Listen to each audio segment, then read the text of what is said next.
Hello and welcome to this special episode where I hand over to one of our guest editors. Alice Ridley was a medical student who spent some time working with the NTSP team in Manchester.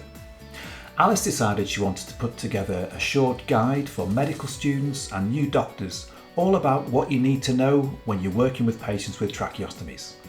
So I'm going to hand over to Alice. Hello, welcome to the NTSP video aimed at junior doctors and medical students who traditionally have not had much training regarding tracheostomy and laryngectomies. As a doctor, you may be asked to see a patient with a tracheostomy or a laryngectomy, and you should be able to feel confident in dealing with this.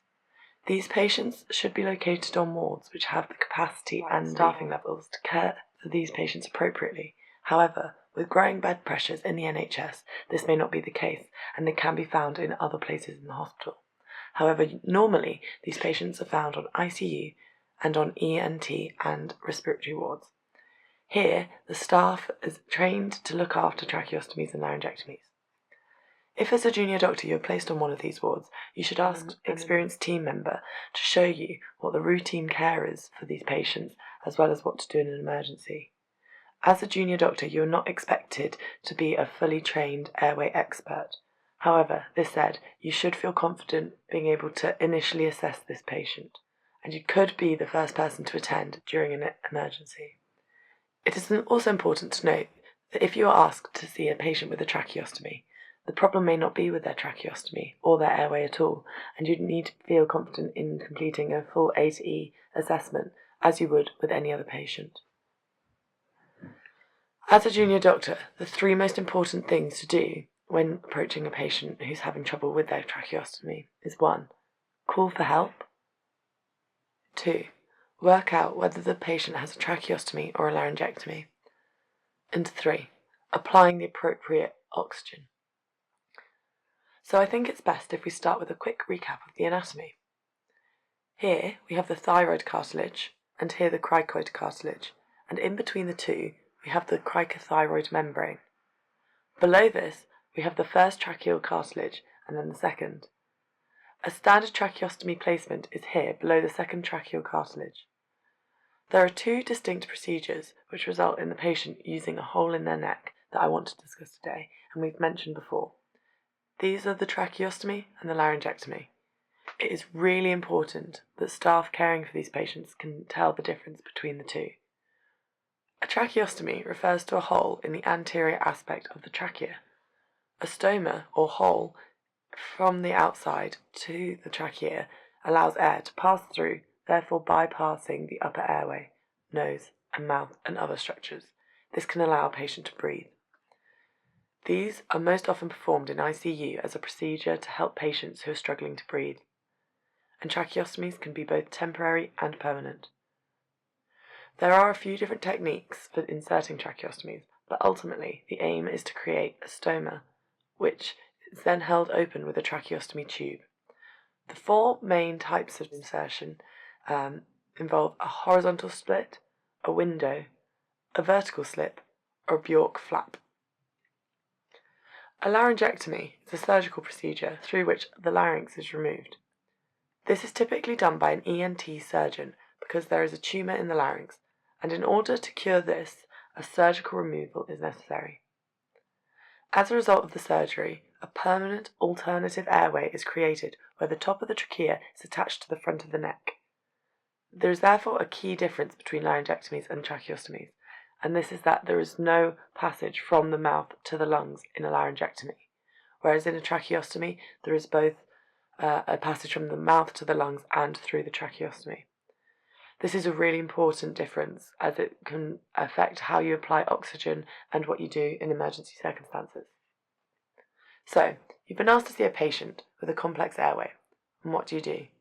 What is going through your head? So, there should be 3 questions that you want answered before going to see a patient with a tracheostomy. The first is, does the patient have a connection between their face and their lungs? So what we mean by this is, does the patient have a tracheostomy or a laryngectomy? And then you can work out how many airways you have to work with. Just 1 or 1 and 2, including the mouth. Is their upper airway difficult or impossible to manage? This will be useful when the anaesthetist comes and this will help them decide whether to remove the tracheostomy or to manipulate it in situ. And thirdly, how old is the tracheostomy and when was it made? Because this will affect whether the stoma is likely to close up or not. So here you're looking to see if it's a surgical tracheostomy or a percutaneous tracheostomy. Here are some tips for helping you answer these questions.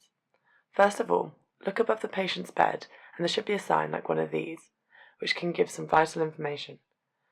The colour of the sign allows for quick identification. Green in most trusts is for tracheostomies and pink for laryngectomies. There are diagrams indicating how the tracheostomy was inserted. These should be circled appropriately. Additional information such as date, patient identifiers and who to call in an emergency are all on there too. Secondly, the patient or other family or carers may be able to tell you what sort of airway they have. It's always important to try and talk to a patient, as they can probably give you more information than you can get from the notes or things like that. If neither of these are appropriate or available, then along with a senior doctor, you can try and assess yourself. Things you might look out for together would be clinical signs of a laryngectomy. So here you're looking for visible evidence of the removal of the larynx.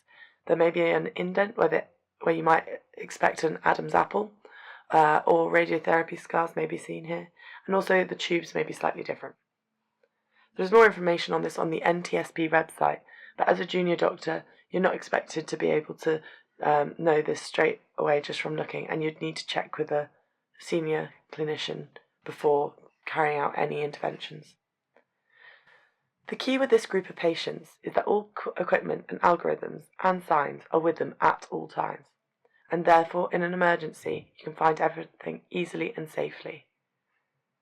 The patients should have a box in their bedside, and in this box there should be basic airway management equipment, normal oxygen masks, laryngeal masks and paediatric masks, as well as an oropharyngeal airway adjunct. There should also be advanced airway equipment, so this is the laryngoscopes, E2 tubes and things like that.